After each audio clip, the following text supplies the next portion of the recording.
Nidhya, thank you so much for coming to help us teach people how to be successful grant writers. Of course. Like the major grant you wrote, we're mostly covering career development awards, so mentored research training awards. Nevertheless, we're really focused on people's first major grant. So what I'd like to talk to you about is some of the tips you used as a new grant writer to get going and keep it going. Awesome. Okay, so why don't we first talk about your own strategies you use to get writing down, get sections written, and to keep the momentum going. I think keeping the momentum going, I think, is the most important thing when doing a career development award or really any type of grant proposal. And one strategy I used was using a checklist. So having the different components of the proposal on a table with mini deadlines for each of those components. So the specific aims, the research strategy, budget, training and responsible conduct of research, having that all laid out, I felt like that helped me make sure I completed every proposal and also in a timely manner. You bring up a great point, giving yourself mini timelines, deadlines.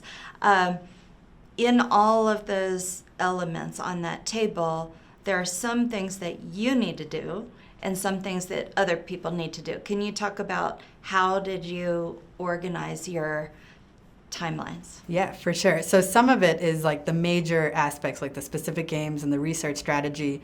I tried to get those done first on my side and have those out to mentors or co-investigators who would be needing to review them. And while they were reviewing, I would find myself working on those other parts like training and responsible conduct of research or human subjects, if that was applicable, because those sections do take a lot of time but can get kind of lost in the fold when you're focusing so much on the other aspects of the grant. Right, so you think through how much time do I want to give different people and then build the timeline for that. For sure, your specific aims page, because it is the master plan of your grant, and ideally some draft of the body of the grant would go to your mentors way, way, way in advance. The other things that probably need some time are budget and justification, right? Because you have to send it through to the Office of Grants and Contracts, and you could get it reviewed in advance if you want.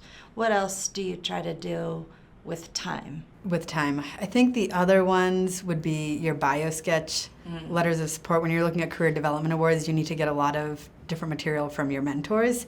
So those are things I thought about early as well. Oh, yeah, that's a great idea. Actually, when I used to kind of hit a wall and feel like there's so many things to do, but I'm kind of not sure what to do next, I would often just recenter myself by working on drafting people's letters of support or drafting their biosketch statements to try to be in the grant moment, but nothing that's too high stakes, nothing that has to be too overly crafted because somebody's going to edit it anyway. That's exactly what I did too. And I think there are days when I would just have like an hour and a half of time or 2 hours of time to work on the grant.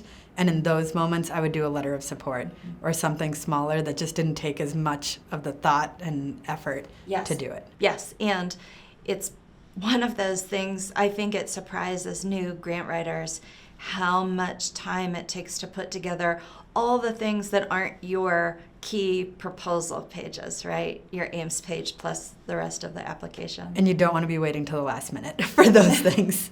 So true, so true. Now, what about, back to writing, very specifically getting words on a page? Do you have any tips for how, did you evolve in your thinking of how to do that well? Yeah, for me, it's really not being so caught up in perfection of, one of my mentors gave me great advice, which was don't let perfection get in the way of progress. So not just sitting there at the computer trying to type out the perfect first line to my specific aims page. It's going to catch every reviewer and make them think my grant needs to be funded. It was more just like get the words down, get any thoughts down, and then I'm the type that will just go and re-review and rewrite after I can get things done. Because I think for me, the block is just getting words on a paper. And so that's how I kind of attack it. And in terms of the not letting perfection get in the way of progress, some of it was also like I like to get a lot of feedback. So I just have my specific aims out trying to get so much feedback. But at some point, you just have to commit and move forward. That's good. What about some people, getting words on a page, for some people, they use timers or, specific strategies. They write a paragraph or a number of words or a section. Did you use any tricks to help get those words on a page? For me, it was writing time, like having a carved out block of time that I just wasn't going to be interrupted. So for me, like Monday mornings, 8 to noon, I just would block out that time and knew I was going to be writing. And I would, like you said, focus on one section. So for that chunk of time, I was going to focus on maybe the significance and just focused on that. And would try not to get distracted by emails or anything else, so I was just focusing on that. Yeah, that's good. Did you what was your strategy to not be interrupted in those times? This has evolved over time, but now I don't have any email open, and I also have my phone. I don't receive text messages or phone calls. And that, honestly, it's the amount of productivity you can do in 4 hours if you're uninterrupted is amazing. It is amazing. Hard to make it happen, but when it does, it's amazing. It's such a commitment, and I think you have to force yourself to do it, but it yields incredible quantity. I will say one of the things I used for a time when I was feeling like I'm working all the time, but I wasn't progressing so much word writing wise, I downloaded this app. Now I can't remember what it's called, but it was one of these time tracker apps. It was like a productivity app, and it ran in the background of my computer, and you would get a report each day about how much time you went to Outlook for email, how much time you were in a Word document. It was just by application, but I knew that my writing was going to happen in Word. And so if I only had 10% on Word and 50% on email, then I was not meeting my goals. So it really, just knowing I was being tracked helped me be more careful about not jumping back. I would actually close the program and leave it closed. And I think that made me think of another tip, which is like writing groups that can help you. If you have someone or a group of people that are going to stick to that plan too, I find that helpful too, because then they keep you honest about not looking at your phone, not looking at your email, and you talk about what you're going to focus on prior to starting the writing time. I found that to be helpful. Okay, so tell me more about writing groups, because they sound great, and different people use them different ways. When you have used a writing group, are you physically in the same room, or are you not in the same room, but at the same time and space, like Monday mornings, you're all doing the thing in your office, or how does it work for you? The writing groups I've been involved in, we've been in the same room together. That just, I think it helped more for the accountability, and then also just for peer mentorship and having those relationships. Okay, so you get in a room, you all agree for 1 hour, 2 hours, 4 hours, whatever, you're gonna write, and then you each say what you're working on, and then you write, and then is there a period where you look at each other's writing, or is it just your own forward motion? For us, it's been our own forward motion, but we might, at the end just be like, this is what I've accomplished today, and maybe receive feedback, or if we have questions that came up in that time, reach out to each other about questions that we might have regarding what we've written. Okay, and how many people have been in these groups? The ones I've been involved in is usually about 2 to 4. I don't like the big groups. I find it a little bit harder to concentrate. Yeah, I agree. I struggle with writing groups because I often like stillness around me. I get easily distracted. I'm very impressed with people who go to a coffee shop to write. I can do certain kinds of writing that way, but sometimes when I really need to go deep, I need everything still around me, which is why I used to write really early in the morning when the kids are in bed, everybody's sleeping. But you're right, if it's a small group, it's not as distracting to me. That's how I feel too. And sometimes for me, if I have a week that I can really schedule the way I want it to, I'll do one day or one morning where it's by myself in my office, in my house, no distractions, like you said, kids at school. And then the other time will be with a writing group. Anything else any last bits of wisdom you want to share about writing? I think the main thing is just remembering to keep the momentum going. Don't get stalled because it's easy to do that. And let me ask you one more thing before we move from writing. You said, oh, I want to give my AIMS page to other people for feedback. What kind of people? Do you give it to lots of people, just a few people, just the mentors? Who do you share your draft with and accept feedback from? Yeah, that's a great question. So usually I stick to mentors, specifically who are going to be on the proposal, or other senior people who I might respect in the field. Say my research is in asthma, so if it's someone else who I might just want an outside perspective, because your mentors get pretty involved in your aims, so it's kind of nice to get an outside perspective as well. And then for me, what was helpful was, my mentors are pretty senior, but maybe having a mid-level person who recently went through the process of writing a career development award was helpful as well. Yeah, because they're going to remember what it was like writing it, and they're going to be supportive. And they can give you the really practical feedback that's very helpful. Okay. Let's shift. Let's have a short conversation about finding mentors, because you are a pediatric emergency physician and your research is in asthma. So you probably need a wide variety of mentors. So can you talk about finding mentors in and out of your specialty that are content experts for your research? Yeah. So my initial mentor was someone in the section of emergency medicine. It was a little bit easier to find that person because when I came in to train as a fellow, we were kind of connected with a mentor. But it became very clear, while that mentor was great for how to conduct a trial in the emergency room, they weren't an asthma content expert, and we really needed someone like that on board, especially as I thought about writing a NIH-level career development award. And so my ED mentor actually helped make an initial contact with my current primary mentor, who's an asthma content mentor, which was very helpful as that person was very senior, very busy, didn't know who I was. So I kind of used my ED mentor to help make that initial contact.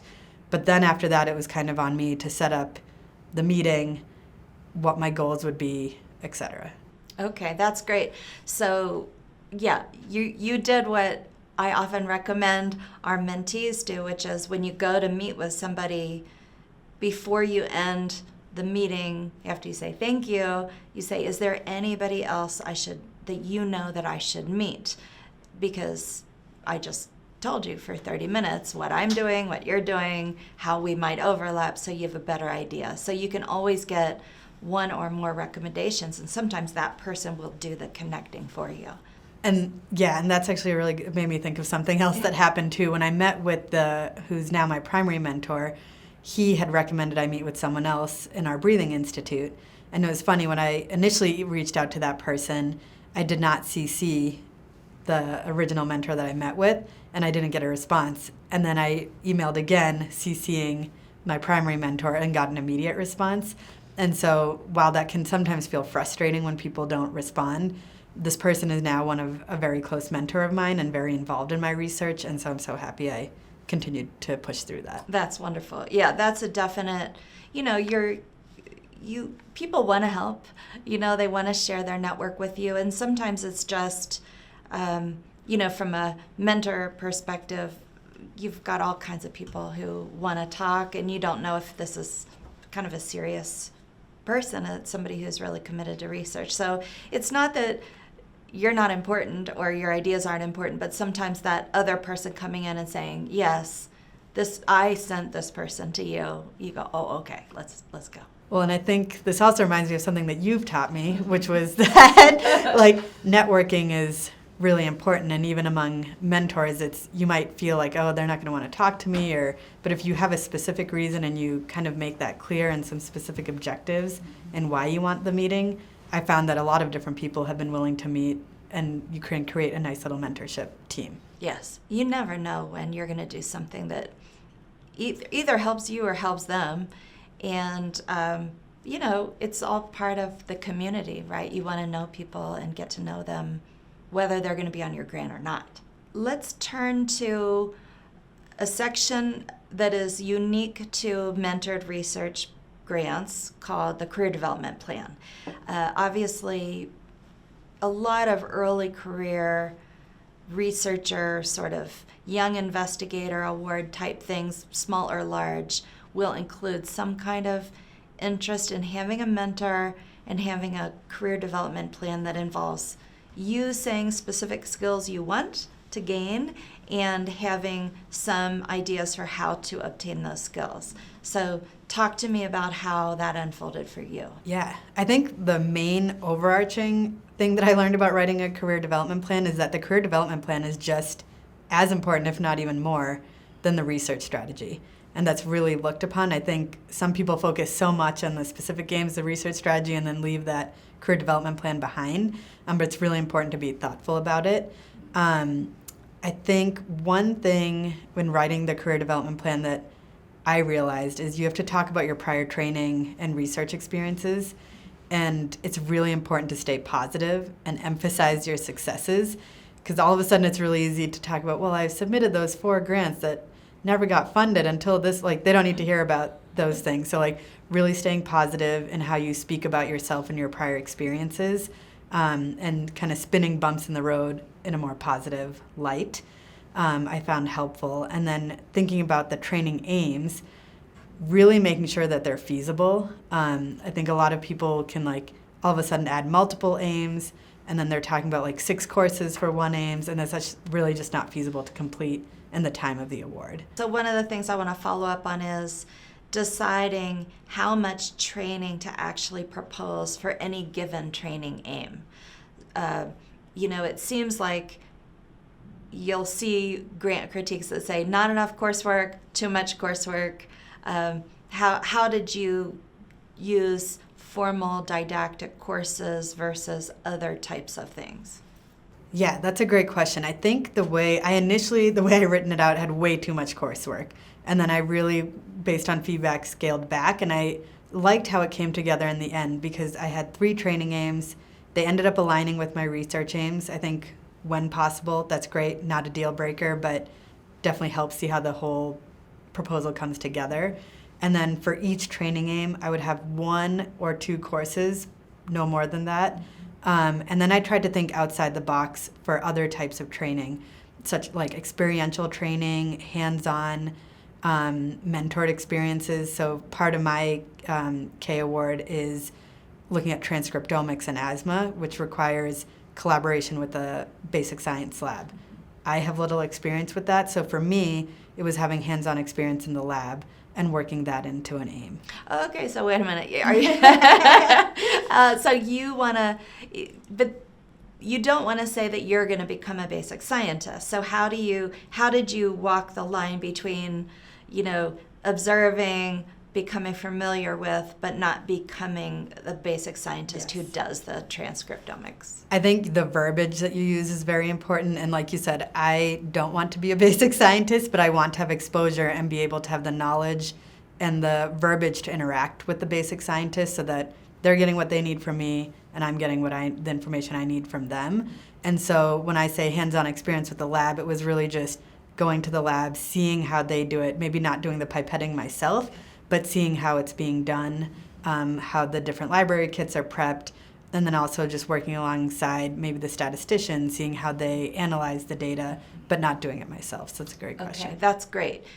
I think there is a tension in team science or, these grants where there are people with lots of different specialized knowledge, right? Everybody's super high specialization, and you're not that basic scientist. However, when you are the lead author on a manuscript that uses that data or that analysis, you have to attest that it is properly and correctly done and that you are vouching for it. So I think if you don't know, if you're just fully trusting and you have no idea how that unfolds, how can you actually know if it's right? Yeah, and actually now that I'm in the process of doing the training that I actually proposed in this grant, it's really nice to see how the coursework and then the mentored experiences are coming together, because there are a lot of times that I'm like, I need someone to just like tell me and spell this out, and then I go to the coursework. But then I have all these questions from the coursework, and it's really nice to go to the mentors in that area and be like, hey, I read about this. How does this apply to what I'm doing? Should we be looking at that? and it's been a nice way to do it. That sounds like a great pairing. Now, you mentioned briefly that you tried to align your training aims with your research aims, and that it's not required. Well, some people would say it's required to be well received. Just because everybody wants everything just so stitched together so that each step supports the next other step. How hard was it to sort of do the back and forth where you're like, this is the science aim I want, but it doesn't quite lead me to the perfect training aim? How much work did it take to get to something that lined up? I think for me, it ended up flowing well. And I think for me, it was like my research aims were going to be my research aims. I found those and I wanted those aims. And so it's a little bit easier to maneuver the training aims to align with the research aims. I'm sure it helped that you were trained in emergency medicine and researching asthma, so it's like it would make sense that you were specifically having a training aim on asthma care, and specifically you're using a particular technique. Methods are a great thing to pick a training aim on, right? So it sounds like it was pretty natural for It was you. a little bit natural, and then the mentors aligned as well with the training aims, and so that helped me as well. And so did you pick the mentors to match the aims, or did you pick the aims to match the mentors? That's a great question. I actually think it ended up just working out for me, but I think I had the mentors, and then the aims kind of followed to attach to the mentors. Okay, because, right, it is awfully nice when you can have one mentor per aim from a content perspective, right? Exactly. That's how it felt for me. Everything seems so tidy that way. Now, in retrospect, it sounds tidy, but was- you knew the process. It was definitely, it took some time. Yeah, that's good. Now, what about another challenge I made a note to ask you about is how big or small, right? The most common critique of any career development award, whether it's training or science, is too ambitious, right? Not feasible. How did you scope down? Did you use a timeline to just be real, like there's only so many hours in the day, how many things can I do? Or how did you decide what is the right size? Yeah, I think, so some of the training aims I'd proposed initially were pretty large. It would be, like you could spend a whole career diving into one of those. So I think it was first writing it out, regardless of if it's too big or not, but then maybe finding even like a smaller piece of that bigger aim that you're going to focus on. I found that to be more well received. So transcriptomics is something I talked about before. I wasn't going to become an expert in the field of genomics and transcriptomics, but I could gain exposure to airway transcriptomics as specific to asthma, specifically emergency management of asthma. So that's how I kind of scaled it in. Right, you start really specifying it. Really specifying. I think a lot of people just go big with these like, oh, I need to be the expert in dissemination implementation, but it's more like what specific aspect of the broader field are you looking to gain exposure to? Something that I think you've helped me with as well is like using visuals as well, and like you brought about the timeline. I found that to help in a career development plan. So using a flow chart to help describe your prior experiences, how that relates to your current proposal, and then your future research. One, it was helpful, I think, for a reviewer to see because they can see how this whole proposal is coming together. But then it also helped me figure out, like, okay, so these are my training objectives. These are my research objectives. Is this feasible? And then using a timeline, like a table, to outline your training and research aims and to show the reviewer and yourself that you're going to complete these aims with this coursework. I was very specific in breaking it down, like I will complete this course at this, during this quarter of the grant. I will complete, this training aim by this point. I would show deliverables so that the reviewers knew I was serious about what I was going to propose and deliver, and then when I was going to write my R01 for the future. Okay, that's great. You're reminding me. We have at least 2 common visuals that we recommend people do because, as you say, it really sums up, a picture's worth 1,000 words, the conceptual framework of this career development award with your prior experience, your 3 aims, and then the future studies, lines up the mentors, lines up the training with the science. It's like a beautiful thing. There's always some variation to it, and it still seems to really help people. And then the other one is more of like a Gantt chart with a million little boxes, and it can have color codes. Some people do by quarter or by half year. I think month is too much in a 5-year grant, but you really start calendaring it out and you see the flow of things. It can also be a reality check. Like if you are gonna initiate some study, say you're gonna do a focus group, and your training aim is qualitative research, then in your timeline, you have to give yourself time to take the qualitative research class before you do the focus group.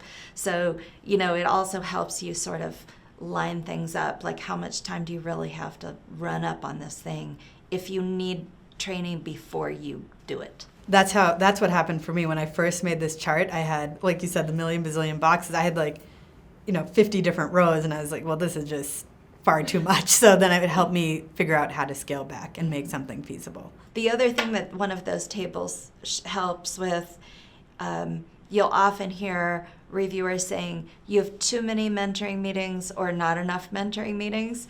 And if you have quite a team and you start counting up across mentors, it's like, how many hours are you going to spend in meetings this week? Is it too much? Yes, I think that's a common flaw that happens, and one that I actually initially proposed to, and we had to scale back a lot.